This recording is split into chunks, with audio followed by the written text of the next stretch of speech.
Nikhil Kumar twists his body slightly and hits a wide-angle shot across the table, surprising the right-handed opponent. A quick fist pump and the round continues. The crowd is on the edges of their seat, watching a young, prodigious American tennis player battling against the top table tennis players in the US. The rallies are engrossing. Rackets snap with every swing of an arm, shouts are exchanged, and the audience's knuckles turn white and red as the finger grip the chair handles. A droplet of sweat scampers down Nikhil's forehead. This is Olympian Nikhil Kumar, who, as a young Californian Indian American, started playing table tennis at the age of 6. Nikhil Kumar's career started when he was 6 and when he played at an ICC summer camp in California. I've always lived in the Bay Area in California. And table tennis is actually a pretty big thing, I think, or pretty popular with having around nowadays probably 6 or 7 clubs in the Bay Area. So I started at one center in Milpitas called India Community Center, which at that time was very strong for table tennis. Had a lot of upcoming players. I started there when I was about 5.5 years old, 6 years old. Just hitting the ball and things like that. My parents just put me in it as like kind of just a sport to see whether I like it or not. I was doing that along with a couple other sports like swimming and soccer. And then from then, I think around that age, I was just doing summer camps during the summer, and I think the coaches at the club wanted me to kind of continue playing. They believed I had some potential in the sport. And my parents also, who never played table tennis before or anything, they weren't so sure about it. So we didn't really say yes initially. And this was not only because his friends or family were unfamiliar with table tennis, but it was also because table tennis was not a mainstream sport in the USA. However, with the support of his family and friends, Nikhil was able to go to the club every day and work on his craft. By age 8, Nikhil Kumar was playing games domestically every single month. So I think around 7 or 8 years old was when my parents said, okay, fine, let's try this out. And this was the beginning of Nikhil Kumar's journey. He would later start sacrificing his time, his schoolwork, and everything for table tennis. Picking up more and got busier, started training a lot more. I got to the point where it was about almost 20-25 hours a week I was practicing table tennis. All other sports pretty much faded away. Nikhil was almost unbeatable. By age 11 and 12, he played his first international game at Sweden, where he dominated. In middle school and elementary school, he would be playing against high schoolers and the top players in the US. When I asked him about his perspective about playing high schoolers or adults much older than him, Nikhil said this. It's helped me, I think, in my younger years. I think it helped me, mature faster and also understand like the importance and or the seriousness of my competitions as I got older also. And also I think it helped with having players older than me. I was able to have more guidance through them and learn a lot more from their experiences. When I was interviewing Nikhil Kumar, I always thought to myself that because his friends and family constantly saw him as a child with incredible potential, did that ever put much stress on him? In my opinion, I would feel like if a lot of people were expecting a lot from me and were raising the bar continuously, I would be under an enormous amount of stress. But Nikhil Kumar thinks differently. Actually, I think that's one of the things that helped me, I think, play better and play and excel in the sport was that I think I just had people supporting me on my journey regardless of like how I did. And I think instead of putting so much pressure on me, they were just behind me of whatever I accomplished that they were happy with. So I think that definitely helped me want to do more and accomplish for myself. But I don't feel like any coaches or my family or anyone put any specific pressure on me like to be able to have to do well. However, like many other high-achieving athletes, Nikhil Kumar was not without injuries that plagued his career. I always had a bunch of injuries and things when I was younger. I did have a major growth spurt. Probably around 11 to 13 ages, I was growing pretty fast. So I did end up having a lot of knee and ankle issues, which I still do end up having now. It's not as bad nowadays, but it was much worse when I was younger. After interviewing multiple Olympians, I can now see how important discipline and dedication is in these athletes. In many cases, they sacrifice school, their social time, their social life, and their friends, all to focus on working and perfecting their craft. My previous interviewee, who also was an Olympian, was Laura Zheng. And Laura Zheng, like Nikhil Kumar, spent much of her time traveling, going around, playing games, but for her it was rhythmic gymnastics. But the fact that they are able to sacrifice everything and yet still balance, get perfect grades, get really good, time at school, but also really good time in practices is astonishing. It is like superhumans where they are able to perfect everything they touch. Happy. How would you do that? Yeah, definitely. I think the thing for me that I saw throughout high school was kind of just like making like time management, like mastering that kind of skill. Even from the beginning, from freshman year of high school, I had also the right people to help guide me throughout that. That's also important. I think the supporting cast around you is like probably the most important. And I think just having the right skills for time management and preparing well ahead of time, even regardless if it's a couple months or a couple weeks or however, but just preparing ahead of time of how you're planning out to do things when it comes to school, and then how you're planning out to do with extracurricular sports or activities or whatever. I think time management is probably the most important thing, and communication for sure. I mean, I definitely had to speak with my teachers throughout the school year about, okay, this is my plan for this, for competitions. If I want to travel here, what is the schedule for like school work, and how's that going to work? And then sometimes I would take exams like ahead of time, or I'd take tests like when I get back, or things like that. So it was all a thing about communication and time management for me. And many people like listening to, their stories because it's empowering to us. We are able to hear people who are so dedicated and so hardworking that it motivates us to do something similar. And yes, his schedule is definitely packed. So currently it's still different now given that I am in college. So I mean, when I was playing, I think more consistently throughout the year, um, I didn't have any specific diet or anything. I just try to eat healthier, not have too much junk food and sweets and snacks and things like that all throughout the day. Um, but during training and also, I think I just try to. I think it depends on the person, honestly, because everyone feels comfortable like at a different kind of, I guess, shape of their body, and it's whatever you feel most comfortable in, and you feel that you're in your best shape to be able to for us table tennis especially, to be able to like move around and be agile and like have fast reactions, then that's fine. I think that's probably most important. It's just being comfortable with yourself and understanding how great you can become in your with your body. Yeah. Now we talked about his school schedule, but his pre-game, post-game, and in-game schedule, or I would like to say routine, is also very complex. I think mainly also before like our team events and things like that, we do look at our opponents, and also during my individual matches too. I do. It's probably like the earlier night or so. I'll watch a couple matches. Either if I've played them specifically in the past, maybe I'll try to find those because those will be able to relate to me more. But if I can't, then I'd look at players given because I'm left-handed. So for example, like for me, I try to look for my opponents playing against other specific left-handers to see how they adjust to left-handers, how lefties play against them, and things like that. So, and maybe kind of jot down a couple like mental notes in a sense, and then after that, and then I'm prepared to go into the next day. Throughout competition, I end up starting in the morning normally during competitions. So I don't like. I think food-wise, I don't eat too much during breakfast. I don't want to feel like too stuffed, or if I get too anxious or anything, then it might affect me physically. Um, so I kind of go lighter and like as breakfast, and then I normally go to the hall and then warm up, stretch, and everything, and then normally I practice for about 45 minutes or so to an hour before my match, just to get warmed up and make sure I feel great and everything that I want to do on the table is working well. Um, I do try to listen to some music also, maybe like 5-10 minutes before the match. Just keep my AirPods in and just like kind of get away from all the noise and just stay focused on what's ahead of me.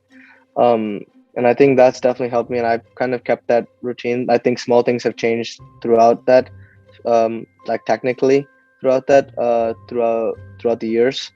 But I think the overall thing of just the way I practice and then what I do, like maybe as it gets closer to the match, and then that's how I've kept it through over the past at least 5-6 years now.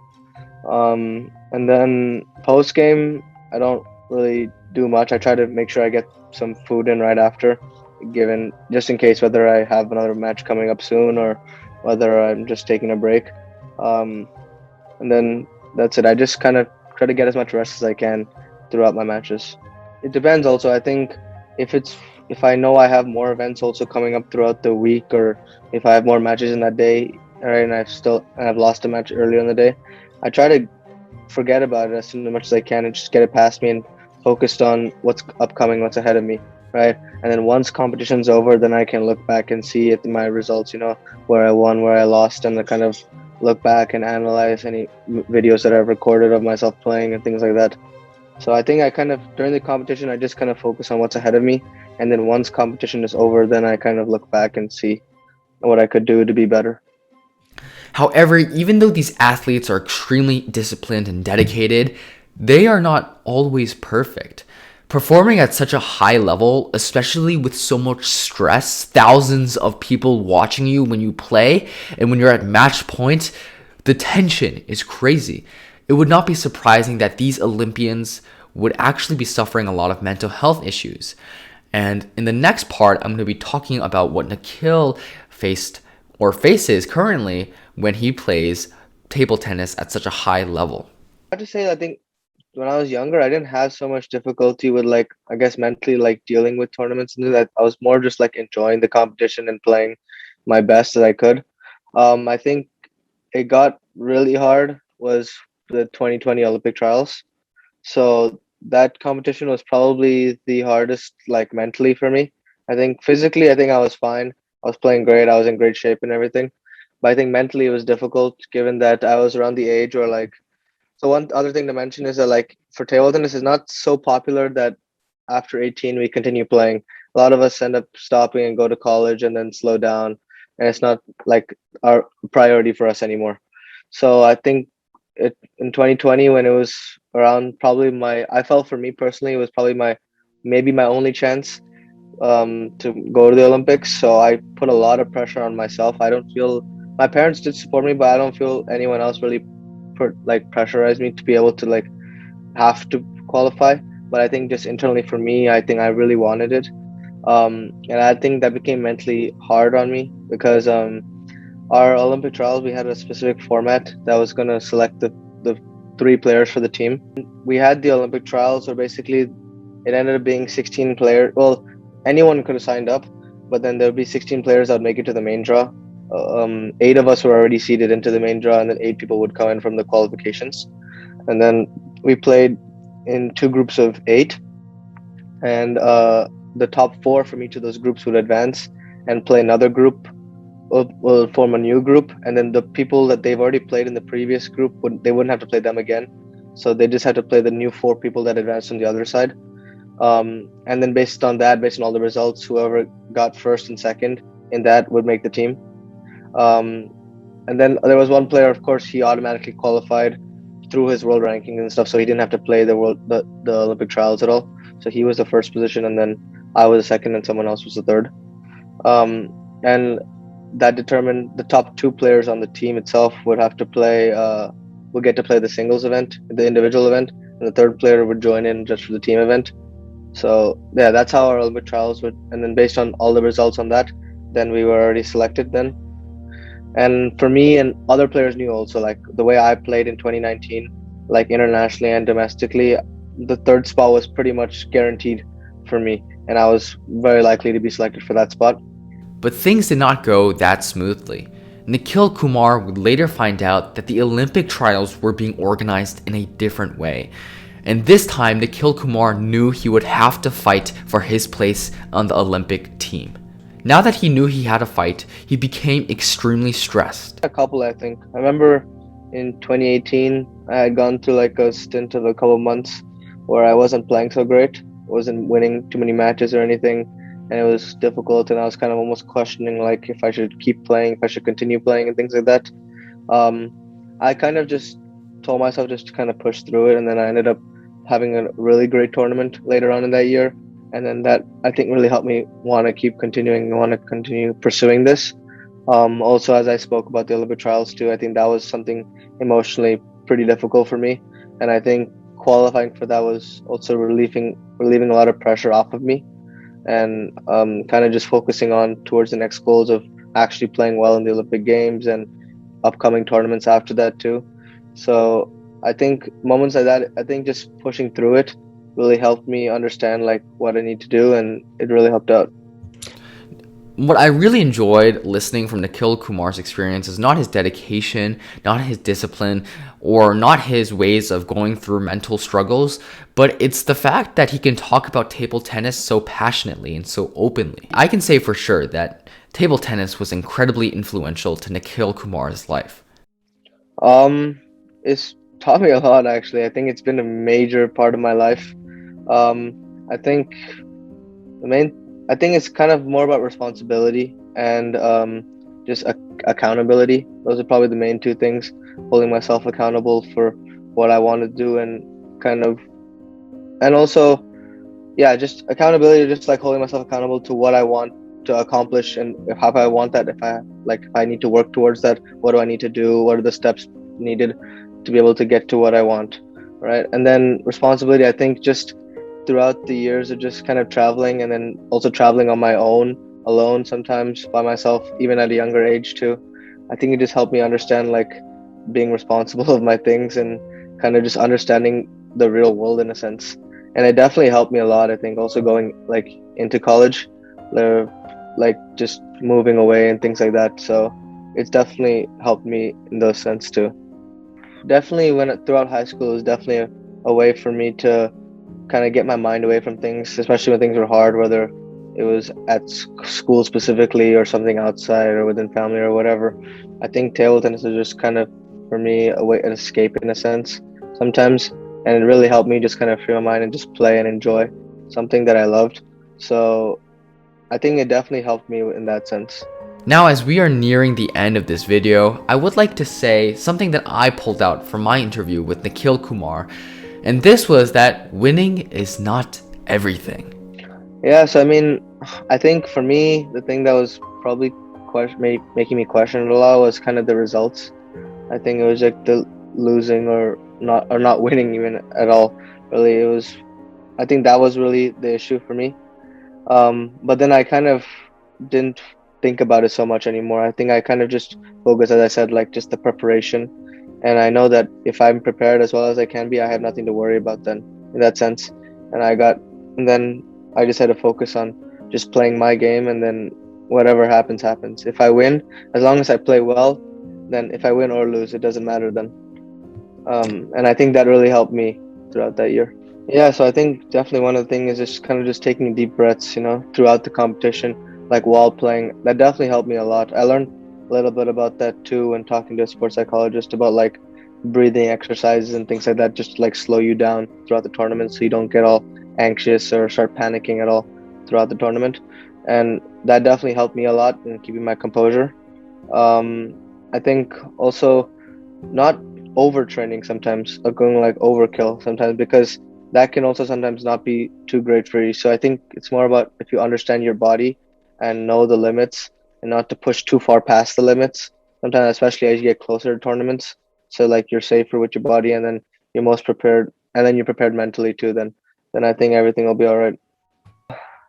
I don't know. I think I've had a lot of different advice throughout the years. Um, But I think the most important thing that I got from them, and also that I always pass on to younger players also, is just to enjoy playing. I think a lot of people get stuck in the whole mindset of winning, losing, have to play well, have to do this. But it's important to also enjoy the whole thing, the journey throughout it. And I think that's what makes you want to keep playing also. I feel that those who put so much pressure on on making it more like you have to do this or I must win and things like that, it makes you not want to play the sport necessarily so much if the results don't go your way sometimes. So I think it's more about just enjoying the game. Yeah, and I think that piece of advice cannot be stressed more. I think it's And Nikhil is a really kind guy. If he would see someone struggling, he would do this. I think for me, pretty much, I'd kind of just sit down and kind of just be more open to listening to what they have to say, kind of help them out, open up about any issues they have, and then regardless if it's mentally having some issues, then we find ways to fix that depending on how it is. If it's physically, then maybe taking a break or taking a rest from it. But I think it's just more about communicating well with them and being, I guess, more open to like listening. And I think that definitely helps, because I mean, I know I had people that helped me in that way when I was going through harder times, that listened and opened up and let me open up to them. And I think the same way I think would help anybody else too. Like many others, I always wanted to know how Olympians do it, how they are able to balance school life, social work, and perfecting their craft, and doing well at all of them. But in this interview, I was able to have all of my questions answered.